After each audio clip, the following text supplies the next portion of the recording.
Hi, and welcome to the Unhinged History Podcast, the podcast where two friends compulsively read history memes and then try to learn the backstory and verbally throw up that history on the other person and hope to hell they haven't already researched it themselves. I'm co host number one. I'm Theresa. I'm Angie. I'm number two, but not. Angie is a number two. This has been Here we confirmed. are. I exchanged Here we texts with the are. entire family. We've taken a vote. This checks, honestly. It is what it is. What are you gonna do? Not a whole lot, apparently. I mean, you're still in No. power, I mean, they like me even. Like they right? might actually even love me, which is, I mean, like don't tell them I know. I'm I onto them though. I remember when I was a kid, I did something and my grandmother was being a brat to me. I'm going to say a brat. And I just looked at her deadpan and I just said, "Remember, I pick your nursing home." Facts. Facts. We have been telling my mom that. We started telling my mom that when I was like 18. And we used to tell her that we would pick her one. It didn't matter where it was picked, but we would change the screen on her window to fit a different scene depending on the mood she was in. Mm, So if she wanted to be at the beach, we'd just change it to the beach scene. I like that. She, right? Like we're about it. She always thought that was mean, and now I was like, well, dang, I could have had a beach scene image, and I've blown it. I mean, honestly, and the way monitors are so cheap these days, you could just I could have attach a given her monitor to everything. the outside and then just live stream it. You know what I mean? That would Like be she could, live stream the whales watching. She has no idea. yeah, she's like, "Oh man, we're in Yeah, I like Tucson, it. Arizona, and the humpbacks are out. How amazing is this?" I didn't know they had whales here. Yeah. That is exactly how that would go. I will say I don't remember who went first. I know last week was the week I did the Seneca Village. I don't even remember what story you did, so I have no idea who went first, who went last. I did Catherine Sui Fun Cheong, the Ah. pilot. And okay, so the previous week you were the whole story. So I think I started last week. So I think you start this week.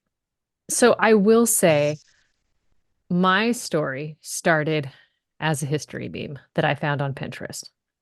And I thought for sure and certain I uncovered a piece of gold because I swear to you, Pinterest serves me some of the best history memes that I have ever known existed and then has had some incredible stories that back them up, right?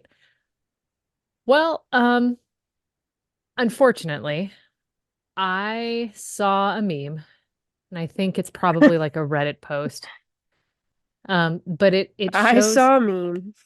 yep, it showed a post and I'll read to you the title. Actually, I'll read to you my sources first, and then I'll start with the history meme. Okay.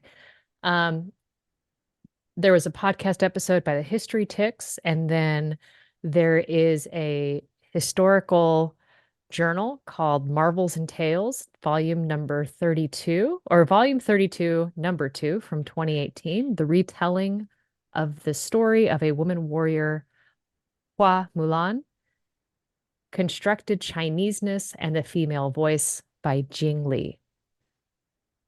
Okay. So Okay. it started when I saw this incredible statue of a female Chinese warrior, and its headline was, "Okay, I feel like I'm the only person who knows that Mulan was a real person and not talked about enough." And I was like, "Ooh, go on, meme. Tell me more." Do tell. And so it says her story mostly goes how Disney's version went, except that she didn't go to war on a quest for self-discovery or because she felt as though she couldn't make her parents proud. Her sole and only reason she disguised herself as a young man was to take her father's place in war.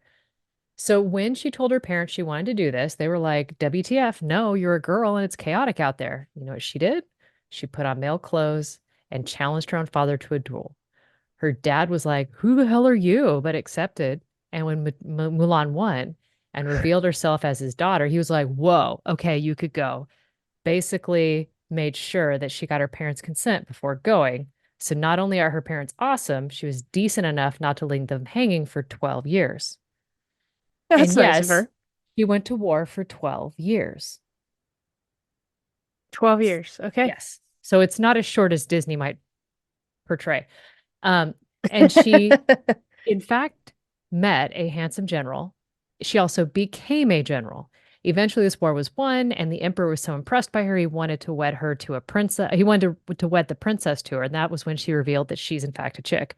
So she accepted the rewards and went back to her normal life. And now there's even a crater on Venus named after her. And I was just like, okay, I'm here for this. And so then I started doing this fun little bit of research to figure out who Milan was. Because with this background, I am here for it. Yes. Mulan is not a historical figure, Okay. which deeply aggrieved So me. we Now, have been lied to once again. damn it, Disney. Um, You are setting up expectations you cannot fulfill on Disney. What is this? I know. So I went on this whole deep dive, right? And so one of the things that I did as I was digging is it was just like, okay, first off, I figured out that much like Disney did with Pocahontas, they did with Mulan in the sense that um, the population and culture that grew up loving and being fed on the story of Mulan and knowing her mythos, they were deeply aggrieved by the retelling that Disney did. Because apparently there's like a lot of things that are very American with this. Oh, wouldn't have seen that coming. Right. I mean, Disney's always so sensitive to the stories from other cultures they steal and repackage. And Yeah. I mean, so it's one of the things we love about them. Well, so it just didn't, it went over like a fart in church. But anyhow, we're going to ignore the Disney version, even though the I'll Make a Man Out of You is still an incredible song. Um, Oh, yeah, it is. but Just anyhow, saying. apparently the earliest story or the earliest recorded version of Mulan is a five stanza poem from the 6th century. Okay. Uh, and there is an academic, Joseph Allen, who notices that the five stanza poem uses only one stanza to narrate Mulan's military life, and it's done in a third person viewpoint. Now, the description's super vague, super short. The whole poem's super short, right? We only got five stanzas. Um, and it doesn't give us a huge sense of knowing what that battlefront experience is. But the last two stanzas express Mulan's urge to go home. And this is very detailed, very vivid. And it just really it's this Sorry. the last two paragraphs really go through and in great detail express the family reunion and going home and all of that. And then the closing stanza is a first person, shift, and that's where she's returned home. She sheds her armor that hid her female identity, and the academic Alan, he argues that this contrast indicates that the story is not focused on her battlefront experience as a woman and her boundaries of like that these she, portraying herself as a man and doing all of these things, that these are temporary and that her real place is at home where she can speak for herself as a woman, and that's why we have the language shift. Now in Okay. and I was like, okay, I could see that. That's it's a five stanza poem and that's a heavy read on it. Um That's a now lot. Yeah, now when you right. say it like that, yeah. Now, I mean, in the Disney film that I said I wouldn't mention, um, the dog is called Little Brother, right? Well, in the poem, she has an older sister and an infant brother. And the older sister is very dedicated to like she's a girl's girl, right? Every the peak femininity. The embroidery, the Hmm. mother said, okay. She's the Sansa Stark of Mulan's world. Boom. There we go. Now, Mulan, first off, her Mulan, it means magnolia in, oh, I should have written this down, but one of the dialects. And her father teaches her martial arts and hunting, and he's actually so skilled with a bow that he's able to shoot like hawks out of the sky. Wow. Okay. So he's gifted. He's good at what he does. And Mulan picks up these things and becomes skilled and adept as well. But she's also just as skilled with her weaving. And so they do a good point on like trying to say like yes and with her. I So, love that because you can do both. yeah, It you don't makes me have to crazy be. that we get segregated like that. Hmm. And so then in the poem, when the conscription scrolls come through and her dad sees this as a death sentence, right? This is a one-way ticket for him. Um, she challenges him to a duel and then after beating him takes his place. So original storyline, super short. We only have like 350 words or something. It's incredibly short. But now we get a adaptation that comes from a 16th century play. And the play's title is The Female Mulan Joins the Army in Place of Her Father. I feel like the title could have been workshopped a bit. I feel like that was not even workshopped a little bit. I feel like somebody just turned in their rough draft and that was it. Yeah. Everything about that is just like, okay, but you're info dumping. You can make that shorter. This could have been mysterious and made me want to read the back. Yeah, as opposed to this is the trailer that tells you everything. And now I've watched the whole movie. And the one funny part. Oh, I hate it when that happens. Yep. Now, this story, this 16th century adaptation, it adds a wedding to Mulan's tale. And the military deeds, the battlefront stuff, that's all played up. We have a ton of enriched details. They really capitalize that where it was one stanza, now we've got a whole section of the play. And Mulan is given this incredible family lineage that's based in military experience. Her father's a former commander of 1,000 warriors. And it's Mulan who impresses them with her fellow soldiers with her military skills. And then she inspires them with this warrior's heart. And so Ugh. everyone really loves her, right? Now, before she departs to battle, Mulan promises her mother to guard her virginity on the battlefront because Mulan's mom is afraid of sexual assault, which I get. Reasonable. But it's only the only reason her mom's afraid of sexual assault is because it would damage her marriage prospects. Facts. And so Not it's her, like, person or her mental health or her right. physical health or, yeah, Yeah. I mean, priorities, right? love I is mean, weird. mhm. So Mulan, has a line where she says, I will bring your daughter back to you clean and untouched. I mean, these are things. Now, the 16th century play, as she takes her dad's, spot for conscription, there's a couple of weird things that happen. One, like her neighbor who should have known her because the kids growing up in the same town. They're both conscripted at the same time. She's going in her dad's place as a dude, and he doesn't out her or recognize that they're the Mulan or Hua, the family, or Hua, sorry, the Hua family's boy is not even walking yet. So this probably isn't him. And when he Maybe they does, were best friends. maybe, and he was just like, "Yeah, I got you, wink, wink." But Uh-huh. he's not heavy in the storyline. But then when she goes to the bureaucrat, who's going through and checking names and seeing what family, he goes, "Oh yeah, the Hua conscript. I thought you'd be older. I thought you'd look a lot older because dad came from this military lineage." And he goes, "Ah, whatever. You look good for your age," and just gives her dad's officer rank. And then she just rolls through the rest of the story where like starting his career where, he left off, Okay. which is kind of an interesting thing.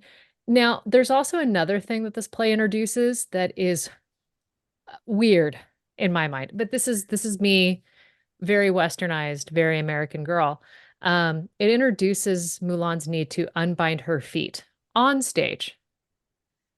Now, Oh, when the poem was originally written, foot binding wasn't a thing specifically in this era or in that region. But then 16th century foot binding is heavily all the practiced. rage. Yeah, and apparently I don't know because this isn't my culture. I have heard others say that the unbinding of the feet would be a very sexually charged moment. And so to have that done on stage was very poignant. Okay, yeah.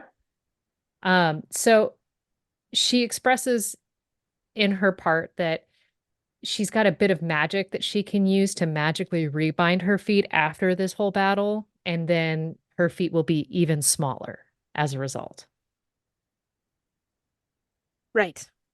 Because, you can suspend logic. I mean, that's the magic of entertainment.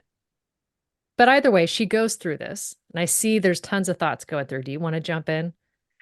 I'm just thinking about the process of foot binding and how your feet look afterwards, Uh-huh. and thinking to myself, like, yay, I'm gonna go fight this battle in honor of my dad, and I'm gonna unbind my feet, and then when I'm done, I'm gonna redo it. Yeah, I 'Cause mean, magic. I purposefully didn't include a description of foot binding, but I will say Good call. everything I read was like the family members didn't bind their own girls' feet because they knew Yeah. they wouldn't be able to put their daughters in that much pain. So they had to hire professionals. Yeah. And I And I think that's yeah. I can't okay, this is gonna sound so weird, but I have incredibly small feet, and I have known about foot binding since I was a child because Mhm. people thought that my feet were bound, which is super weird. So I learned a long time ago what it was, and I've seen images, and I've read because I wanted to know, like, well, what does that even mean, you know? Yeah. And no, thank you. Yeah. Is I could not look at my child, and first of all, not like is obviously not my cultural mindset to look at my child and be like, you know what would make you so much more beautiful? Let's traumatize your feet and let's pay someone to do it. Like, not only can I not think that, I couldn't imagine being the person that gets hired to do the job. Like, It's and if it, yeah, oh, sorry, I'm just, no, no, you're not wrong. But I also think there's got to be things we do to our kids that other cultures, we send them to public school every day where they could be shot. Actually, I think that's a that's true. brilliant thing. And other cultures are like, absolutely not. Absolutely not. Yeah. I mean, I let my oldest kid put pads on and play a sport that has been notorious for being not well. Yeah, where Yeah. traumatic brain injuries is the norm. Yeah, and he loves it, and it's part of our Friday culture, you know. We live for that. So I guess, yeah, I could see other cultures being like, you won't bind your feet, but you'll let them play football. Yeah, and here these are all things, right? Every culture is going to Yeah. do things that another culture looks at and goes, "Quoi? Hmm? Excuse-moi? What No, was that? thank you. Let's go back one because that was nuts." I'm sorry. Hmm. Yeah, so I mean, we look at it and we're like appalled, but the truth is, I'm sure other cultures can look at us and do the same thing. Oh, I'm sure. Yeah. Yeah. It's such a funny concept when you think like how different brain settings are. Yeah. So Mulan in the 16th century play, when she returns home, when after fighting the battles, after doing the things, she feels embarrassed and views herself as an inadequate wife for a learned scholar because of these battlefront experiences. So she feels lesser than because she's grown. And this is I a hate very that. interesting thing. This it's interesting because you think about it because she goes to war for 12 years and coming home to and conforming to a patriarchal system under Confucianism And remember when we talked about Confucianism as it related to the Japanese warrior women, that it, very like you have a confined role, traditional gender roles and things like that. Like these are things you need. Um, that this makes her feel like she's really a freak, like a real freak of nature for stepping out. Now, Madam Shield may never feel that way. you and I both believe that because we're the daughters of rebels. We are, Facts. like these are things, you know what I mean? So culturally, this is very different. Um, it's so like it's interesting because this story is actually thought to be a battle cry for men to join the armed forces because if a woman can do it, what the hell's Why your can't you? excuse? Facts. Okay. So that was the whole framing of this, which was very interesting to me. And there's variations of this. And in some of them, Mulan gets married. And in others, she kills herself because this is a long-term war engagement. So she's got a whole bunch of PTSD. Um, there's condemnation and doubt on her chastity or her loyalty or integrity. And all of this gets All things questioned. that are incredibly important. Yeah, so you're standing before the emperor and all this is called into question. You're like, yeah, you know what? I'm gonna opt out. Deuces. Yeah, I'm just gonna clock out of life. I'm done here. I'm gonna just cross my own name off the Unsubscribed. census on the way out. Turn the lights off with you're done. This will be great. Please and thank you. Turn And the that lights off when you're done. It's terrible. I mean, it was just kind of an awful thing, but it was interesting to know that there's variations like that. And then the story of Mulan keeps changing and keeps evolving throughout history. And we keep seeing her storyline change and reflected depending on what national crisis is happening. Like, apparently, there were a thing called the Opium Wars between China and Japan, and Mulan goes through another round of revisions. In 1899, there's two authors, um, Yazi and Hu Shi, who depict her as a strong nationalistic character. And Mulan becomes the new ideal of womanhood. And she's charged with this patriotic duty of defending her race and her nation. And that I can easily see, those themes and understand how that could be expounded on. In 1903, she gets her own opera. She gets a Oh, second one fascinating. in 1917. Now, both of these are by Beijing opera artists Mei Lingfeng or Mei Lanfeng and Kui Rushan. Both of my apologies. My Chinese is not up to snuff at all.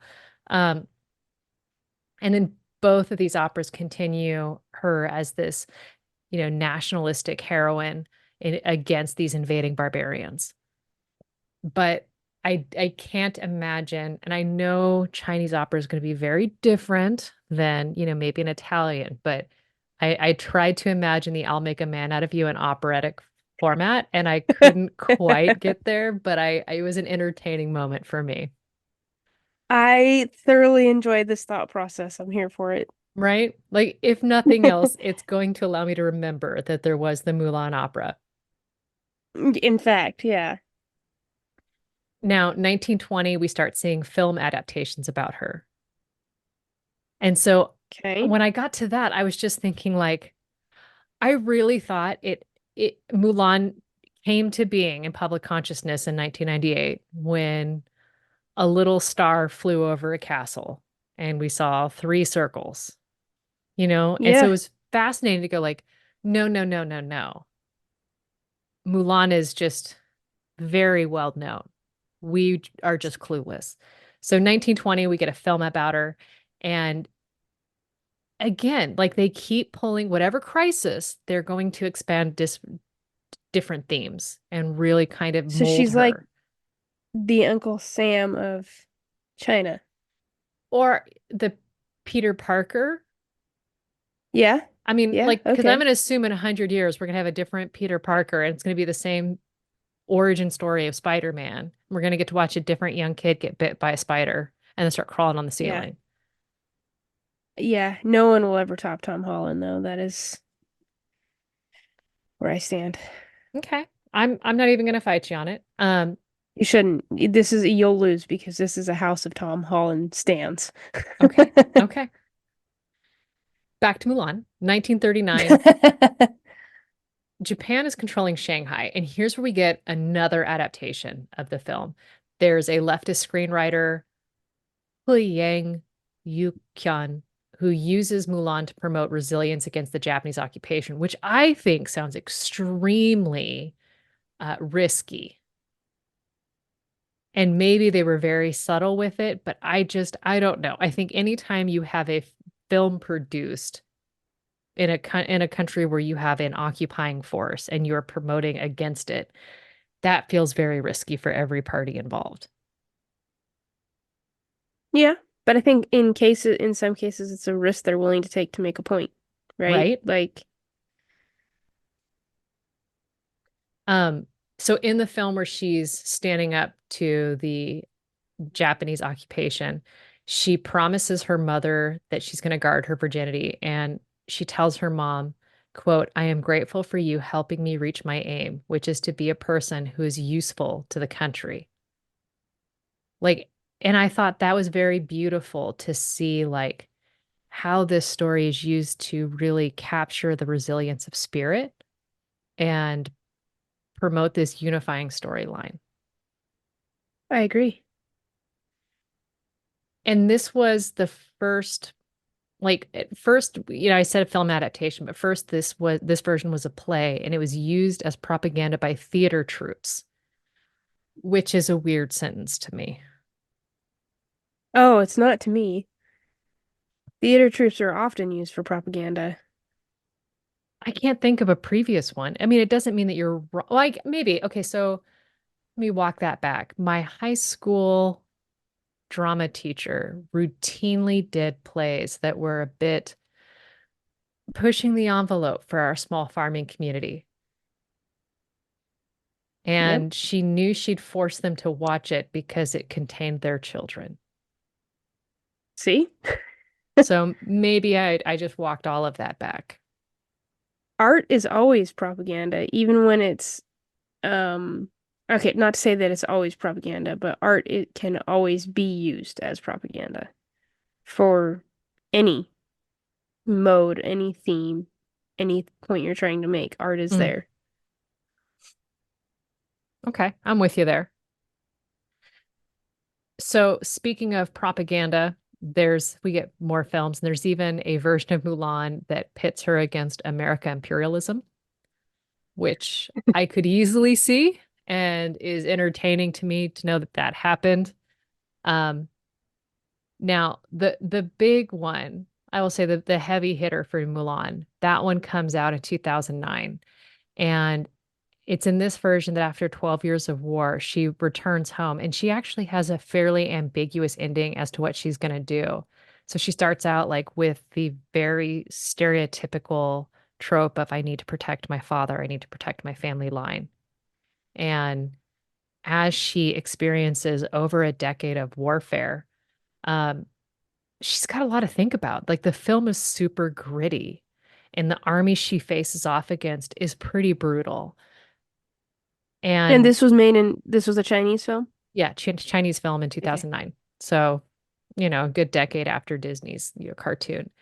Now, in this version, in the Disney version, we have Chang, right? Well, in the Disney version, when he uncovers that she's a woman because she takes a shot, and when they go to patch her up, they see bosoms.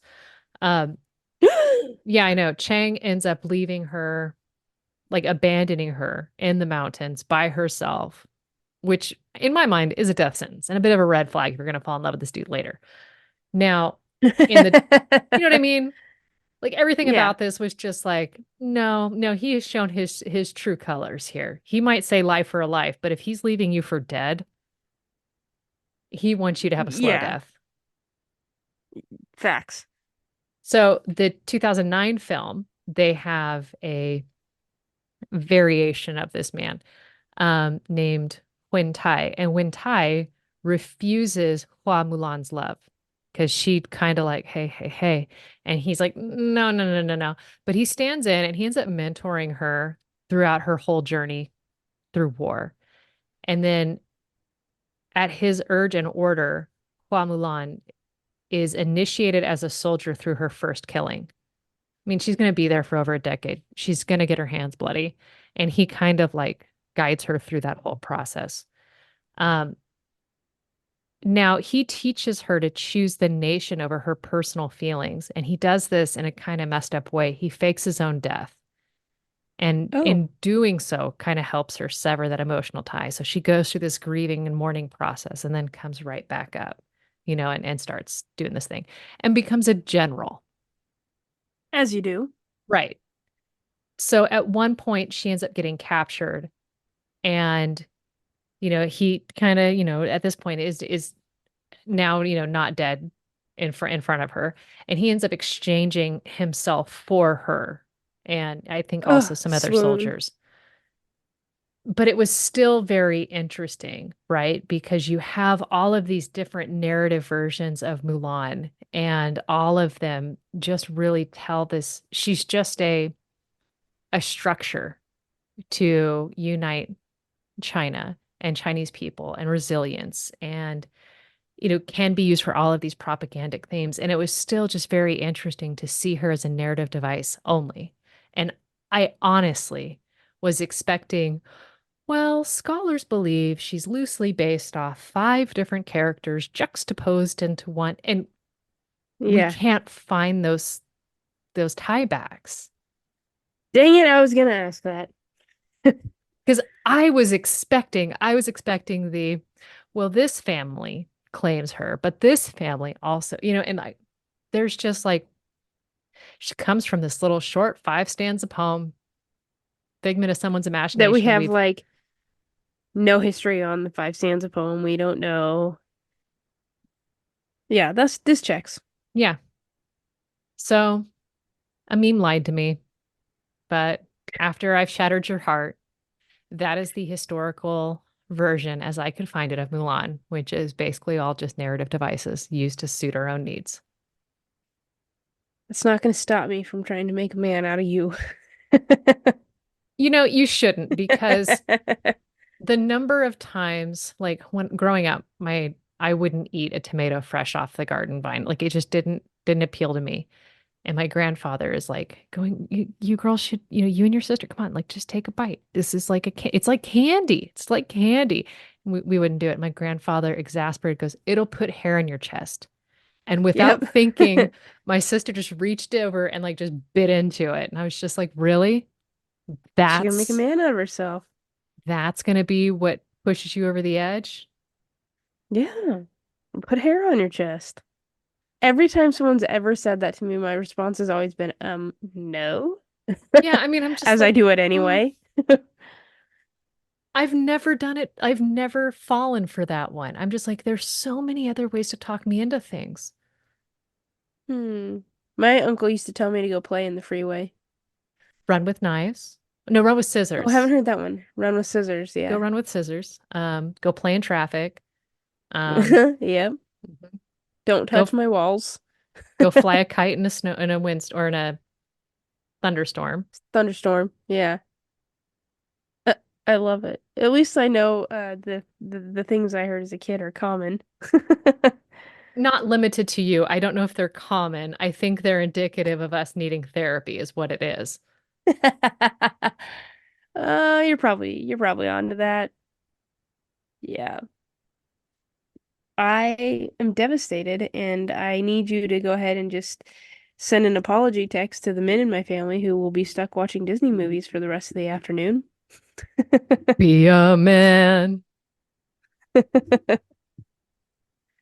Oh my goodness. Well, that was fun. I'm sad that the meme lied to you and that we've been lied to by Disney yet again. I just kind of assume that's par for the course. It is, because none of the stories ever match up with what the actual like source material is, but here we are, you know? Okay. I'm gonna save that source for last. A lot of these are memorial postings made by news outlets. So we have the New York Times. Abigail Kawānanakoa, 96, dies, claimed to be the last Hawaiian princess. Last Hawaiian princess, Abigail Kawānanakoa, dies with 215 million in wealth. And the Honolulu Civil Beat has a lovely article written on December 12th of 22, which was the day after her death notice went out, written by Jennifer Simcoe Kelleher of the Associated Press. Business Insider, who was Abigail Kawānanakoa, Hawaii's last princess? Question mark. The HawaiianPublicRadio.org had a lot of really good information on her, and my favorite source and the source that had the most information on her life is the AbigailKawānanakoa.org website that speaks about her life and her foundation. And I thought that that was, first of all, I thought that it was awesome that such a website exists that included all of that and it wasn't just foundation-based information. So I thought that was pretty special. So, that to be said, I'm going to try really hard to at least one time pronounce her entire name in one go for you. And it is because I've been working on this for hours. Princess Abigail Kino Wiki Ke Kaualika Kawānanakoa. Oh, I did it. It is 45 letters long and all Hawaiian, right? Mm-hmm. So do you remember way back at the beginning of March when you did your story on Queen Lelukiani? Yep. I was super excited and it was really hard for me to keep my mouth shut because as I said in your story, I am a fan of hers. But again, from your story, all I really knew from her was books my boss read before he moved there and a podcast I listened to once. So I didn't have a ton of information. However, what I didn't tell you was that back in mid-January of this year, I learned about Princess Abigail and have been waiting for this day to share the story with you. So, So when you here's where I mentioned the open my Queen, notes and I like do notes with you and I just tell you the story alongside. yeah, sure. Do you have No, I'm Abigail in your joking. I've notes? got nothing. I was gonna say because we could piggyback this for sure. So I thought her story would be perfect for this last week of May, going into June, because not only is she of Hawaiian descent, she is also a member of the LGBTQ community. So, oh Oh. yeah, double banger on that one.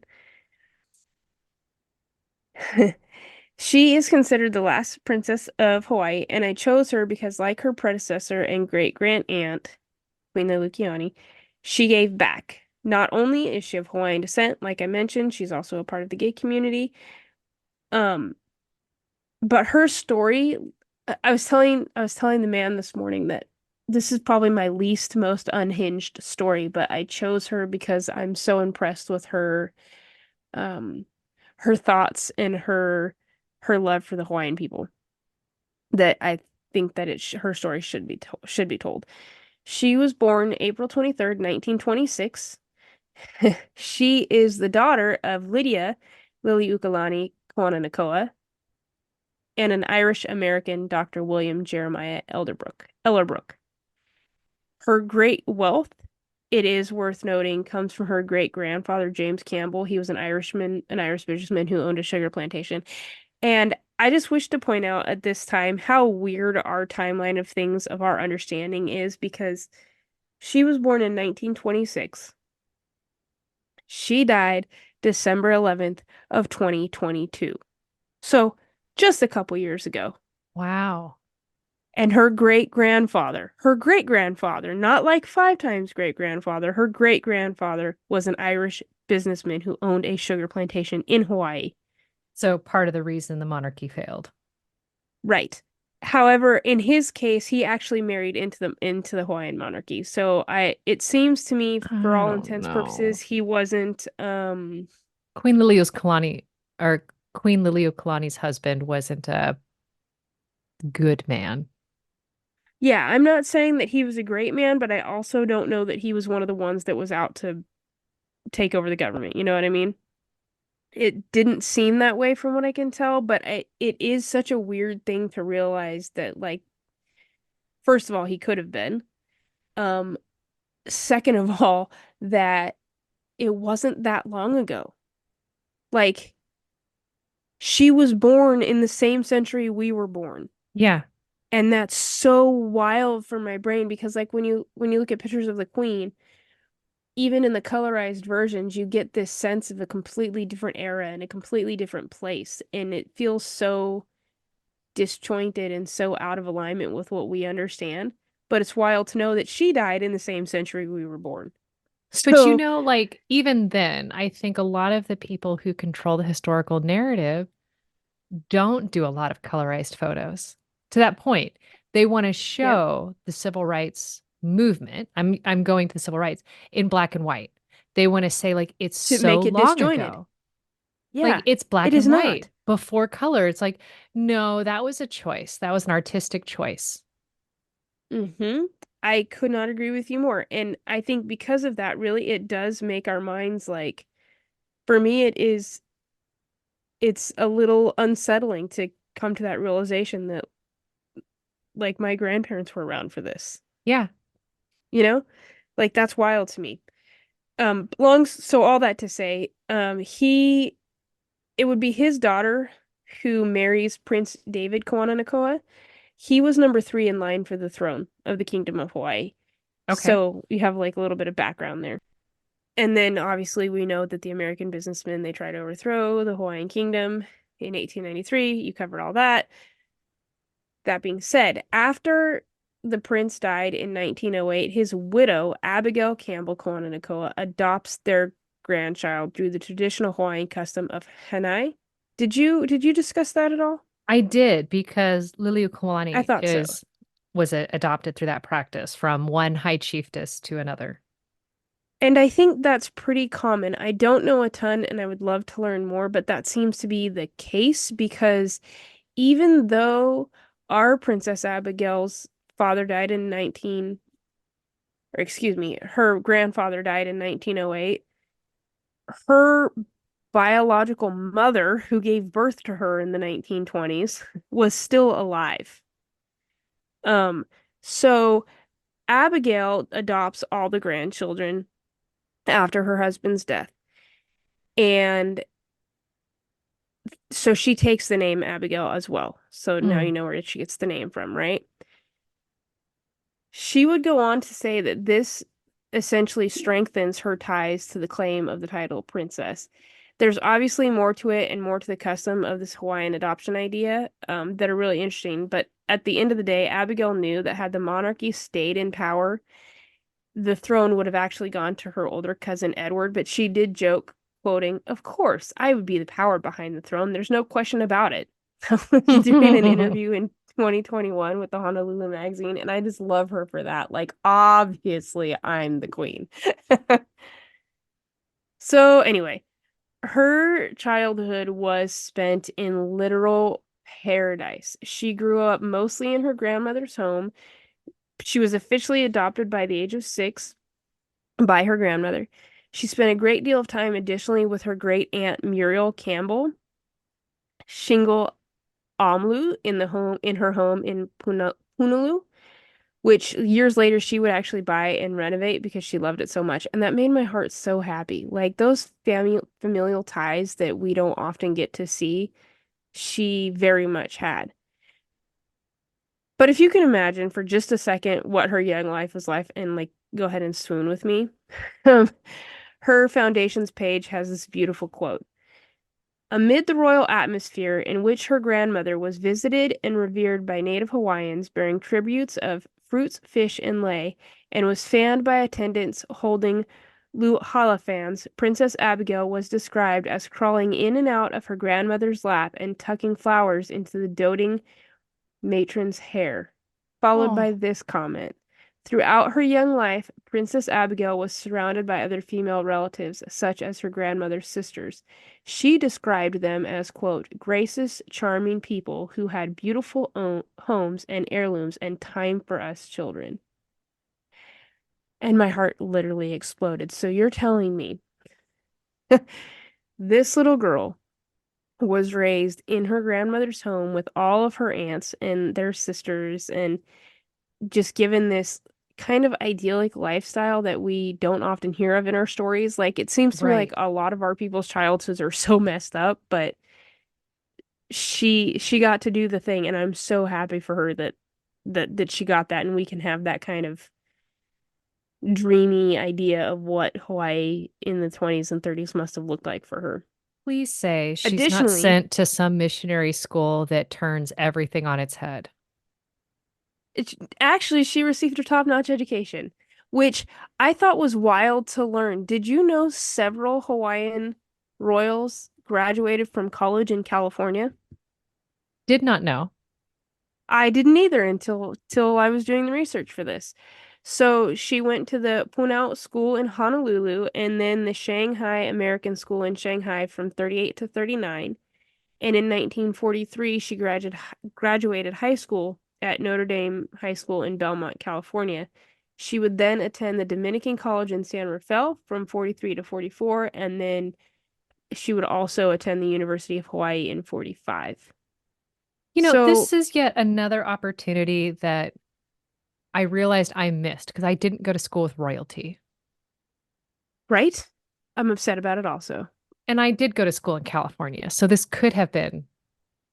Could have been. Like maybe we don't even know. But I thought that was really first of all, I think it's really cool that there are several Hawaiian royals that went to university, but also several female Hawaiian royals that went to university. Amen. Like I couldn't have said it better. You just nailed it. Like get it, girlfriend. I'm so proud of you. In 1952, she became engaged to a male model named Peter Perkins. They never married. Yes. Ah, They never married. You can insert your curious side eye here. I wonder why. I mean, something tells me that that just wasn't well received by the firm. And I think it yes, I probably did. wasn't well received by the firm, and I think she probably already figured out that wasn't the team she was batting for. Oh, that's right. Okay. Yeah. For all we know, that So wasn't the team he was batting for either. either, right. Yeah, I don't know anything about him other than he was a male model and an athlete. So she additionally loved horses. She owned ranches in Hawaii, California, and Washington State where she bred prize-winning quarter horses. Um, I did learn that while there's not a touch, okay, so she was an incredibly private person. So she doesn't have like Facebook posts or her, all this information about her personal life out in the world, which, as far as I'm concerned, good for you, girlfriend. Like, live your best Mhm. life in private, live your dream. So there's very few stories, like anecdotal stories to share, but there is one that I absolutely love. She was loved for her sense of mischief and troublemaking among her friends and family. And one example of this is that she agreed to a request from the Catholic Diocese of Honolulu. They were requesting $100,000, and she said she would be absolutely up for it if she could have a photo of the Pope, Benedict the 14th himself accepting the check. So, like, yeah, I'll do the thing, but you have to entertain me while I do it. Love that for her. Did she get the So, photo as with I the said, Pope or of the Pope I holding the don't check? know. I really, really want to find out, but I don't know because something tells me if they really wanted the $100,000 that bad, they probably arranged for that to happen. But I don't know. I don't know if But there's rules against that. I think there might be. I don't know. to piggyback against that, I mean, the Catholic Church is pretty rich. I would assume the Pope would be like, I don't have time for these shenanigans. Here's 200 grand.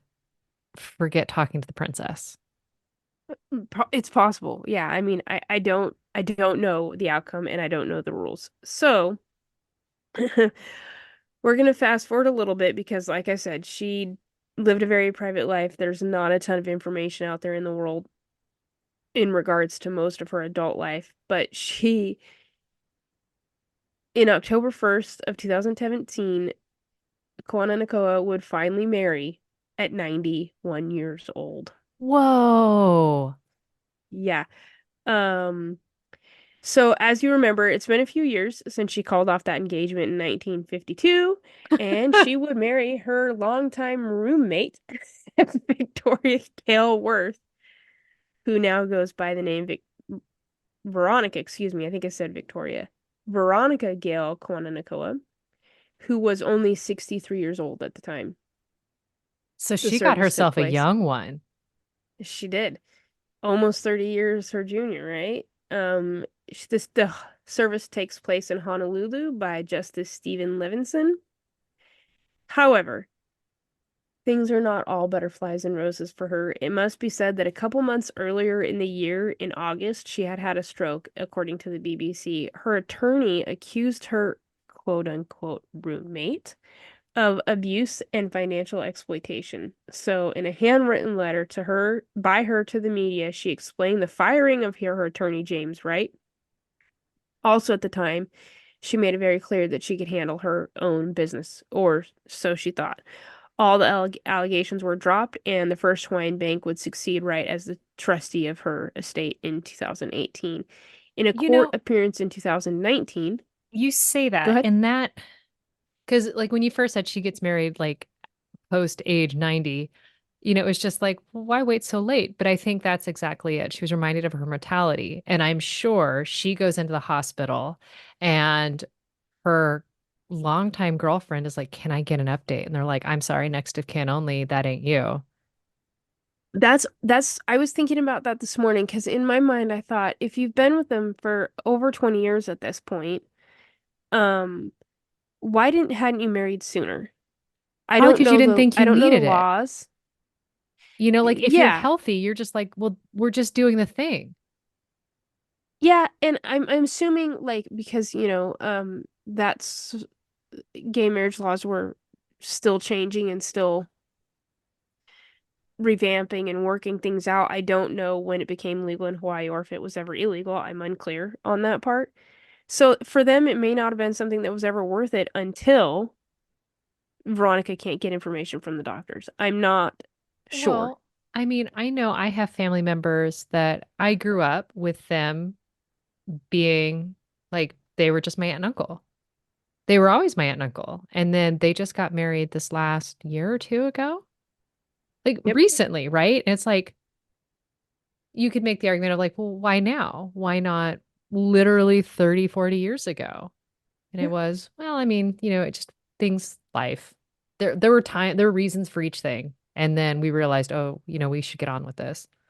probably handle this. Yeah, I mean, at the end of the day, what is it? If you've already made the commitment to yourselves outside of any kind of religious statements to be made, it's paperwork at that point, right? Right. So I don't know why they waited as long as they did, but long story short, they do marry in October of 2017. In 2019, in a court appearance, she okay, so first of all, I should say this. The court appearance was to further confirm or look into her ability to handle her own finances because now she is in her 90s, right? Gotcha. And she is an heiress. She is sitting on $215 million. So people want to make sure she's not being um used and Right. she is coherent enough to handle her finances. In that court appearance in 2019, she tells the judge that, quote, heritage dictates that I must take care of the Hawaiian people. And I love Oh, that so much. Everything she did for the Hawaiian people, and that just makes my heart. You can probably gather that this is the beginning of a several years battle of who could manage and care for her and her finance, given that her trust was worth what it was. right. In 2020, a judge ruled that she was, in fact, impaired and thus unable to manage her property and business affairs. The estate has been overseen by a trustee since. In December of 22, she passes away peacefully in her home at 96 years old. Which is kind of a bummer because I really wanted her to still be around today. But I mean, in 96, that's a January, long race. right?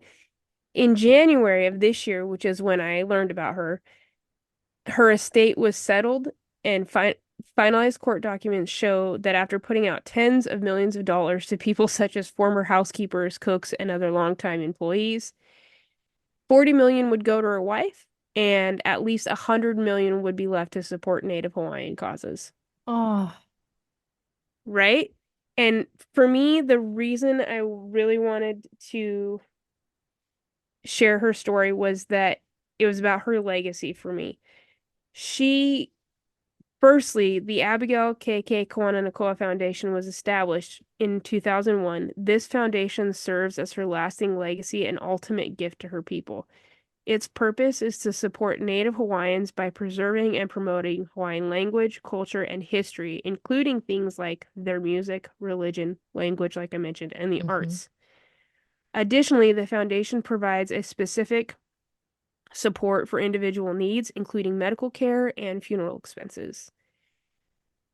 She wanted Wow. to, quote, maintain, support, preserve, and foster the traditional Hawaiian culture in existence prior to 1778.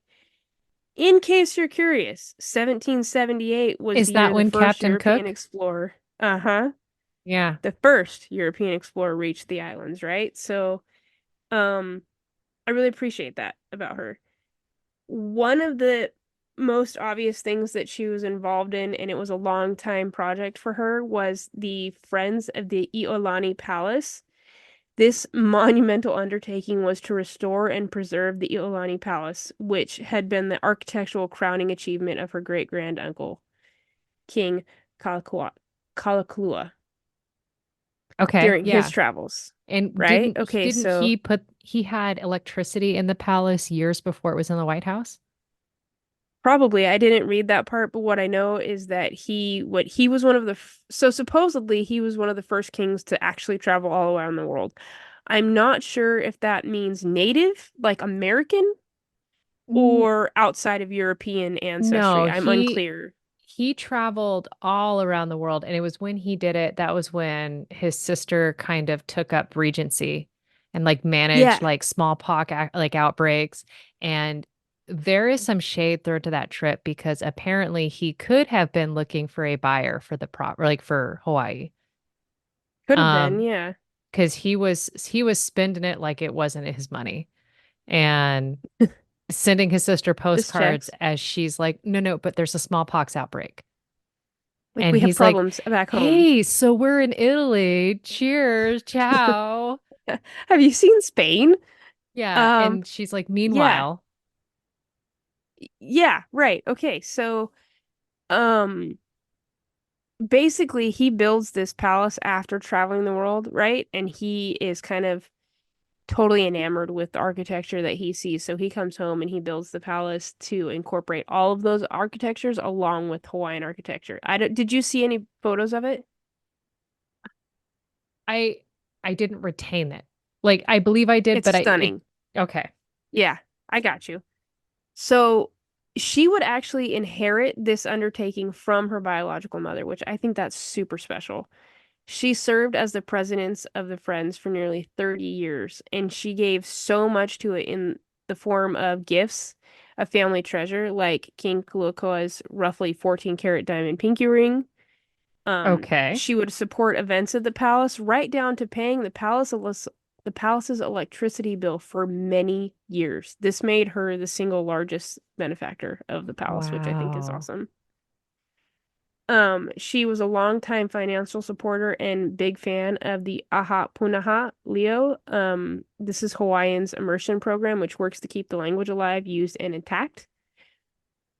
She understood the cultural significance of that as well as the music festivals and the hula. So she put a ton of effort and finances into keeping cultural experience alive and taught. And I love that because it's such a fascinating culture. Mm. Additionally, she has also seen to the grounds of the Manahua Ala, which is the royal mausoleum that is the sacred place where Hawaiian sovereigns. Additionally, she is seen to the grounds of the Mauna Alaha, which is a royal mausoleum. Hopefully, I pronounced that right. This is the sacred place where Hawaii's sovereigns, families, and trusted supporters are laid to rest. Um, Before she died, she saw to the wants and needs of the guardians there. And when she died, she laid in state, and then that's Mm. where she was placed on her death in this beautiful, beautiful mausoleum. What And island? if I believe this one is on Oahu, but I am not positive. I can look that up for you if you like. Nice. So that's my story on Princess Abigail and her monumental philanthropic work. Philanthropic? Yeah, philanthropic. I like philanthropic. It's Philanthropic. apocryphal. It is apocryphal. Yeah, so I chose her because she did not have an unhinged life, which is unhinged for us. Yeah, that was a step out. It was a very kind. This has been an Yeah, interesting episode because we've had Mulan and her lack of yeah, historical basis, but the history of her story. Then we've had the last ruler and her impact on the country. I'm going to say country, even though now it is a yeah. state. That's her. If you are dying to know what she looked like, because she looked very different than what I anticipated. Yeah, she looks very grandmotherly, very white grandmotherly. Angie's showing Yep. me a picture of her with small children. The small children are in Hawaiian shirts. She is in this white flowing shirt with a lei. She honestly looks Betty White-esque. She's got She does. short white Like hair if that is Betty very White and fluffy. Jane Goodall had a baby. Wow. Not a That's what cross she that looks I like to thought me. I would have made, but yeah, honestly. Yep. I think it's her eyes remind me of Jane Goodall. I'm Okay. not sure why, but she does. Or maybe I've just been thinking a lot about her lately. I don't know, but yeah, that's what she looks like. I couldn't say this is her on the grand staircase. Oh, wow. Okay, so the staircase looks like it came out of the Titanic. It Mhm. is mahogany dual banisters going up out of view of the eye. The architecture around her is very Art Deco, complete with the green bronze statue holding lamps. Right? Like I just every single picture I saw of her, I absolutely loved. Love this one. She's this is her presiding over the Merry Monarch Festival. And when I read Oh, Merry Monarch, I was thinking like the Merry Monarch, like the English king, but this is not that. no. Do we And have I pictures of think her wife let or me pictures of see. them together? There is some, and if you give me just a second, I can actually if I can get out of this give me just a second, I'm gonna stop my screen and then I will get you some. I like that she was able to preserve some privacy for herself because I can understand Yes. how we would probably know, you know, Queen goes to grocery store, buys toilet paper. She's one of us. Yes. So this younger lady on her right is Veronica, You know, and you here as well. you say younger, and yes, younger, but honestly, could be daughter, could be peer, because people age so differently. You know what I mean? Hmm. Yeah. I love this one. It's one of my favorite photos. Oh, Um, this is her mother. Her mother is stunning. can you make that photo larger? Like click into it. Okay, so she's showing a black and white photo of a woman on a horse. She is wearing a long, flowy robe, looks silk or satin just by the glint, and she is bedecked in lace, like one in her And she's hair. so she was called the Flapper Princess. So if you Oh, saw the little flapper curl she had right there, and I yeah. love that about her. It's absolutely stunning. This is the picture that's most often associated with her. Okay, And I so cannot help but think like wealthy white horse owner, and that's exactly what that, yeah, she that's exactly what it is. is. Or in that photo, so she's showing a photo of a older woman, I would say white, if I were just to make a guess, in a blue shirt with a white lei and a white hat and sunglasses. But this could be on the cover of Carnival Cruises, on like pick your cruise around the world. You know what I mean? Like Mm-hmm. That's yep. That's exactly what I think as well. So that's it's you Princess deserve Abigail. unlimited cocktails and shuffleboard. In fact. So that's okay, here's a better picture to represent her and her wife. This Okay, is this so is the missus. the missus is wearing a off the shoulder dress that is like four layers of ruffles. She's got a, do you remember the Barbie dress up bust that you could do her hair and makeup? Oh my I gosh, never could yeah. have that. That's exactly what she looks like, but like aged, Yeah, like yeah, you're right. not the perpetual 21-year-old. And then she's sitting next to the princess who is um still got the ear length. Her hair looks blonde here as opposed to white. Um Yeah. and she's got a chihuahua sitting in her lap, As expected. which all of this checks. Doesn't it? It seeing the pictures made me laugh so hard, but I have a really hard time accepting that there was any type of elder abuse involved in this because first of all, they were together for so long. And additionally, there are many people that talk about how when they entered the room like a power couple. Mm. And um Abigail makes comments in her later years about how she Veronica handles everything for her, like not in a bad way. Like she is the light of her life, essentially. And I could see how that comment could be used to kind of sway people from thinking one thing or the other, but I also I don't feel like things were really being taken advantage of, and we'll never know. I mean Well, that's but to validate that point, right? Like one of the things in my household, my husband manages like all of the bill pay and the taxes and the things like that. And I trust him to do hmm that. But I think right. that factoid could be manipulated to paint him as financially abusing me. You know what I mean? Yeah. Like, or it could be indicative of a very dark truth of him smuggling and swindling money. And next thing you know what I mean? Like, so, Yeah. or it What could are you gonna be do? a combination of like, maybe she was scared of being left on the lurch and could have been siphoning money off of. So maybe yes, and we don't know. It's not our finances, not our relationship.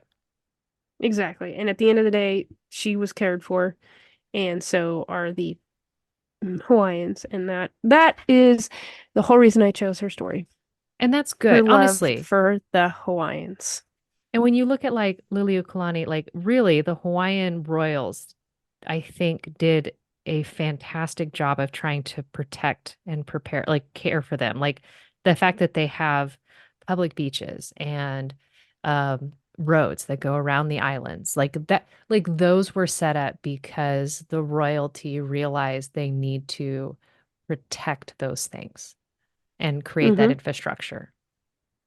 Oh, she was also, I don't think I mentioned this earlier. She was also an avid, um, she was very against the building of the satellites in the last decade. Oh, interesting. Yeah, because it is on, her that space is sacred to them. Right. So she was a big advocate for the protests and things in that way. And I think that's also really speaks a lot to her character. Yeah. So there's that. There's my most Wow. unhinged story ever because it was not unhinged. It was just a gentle roll through history.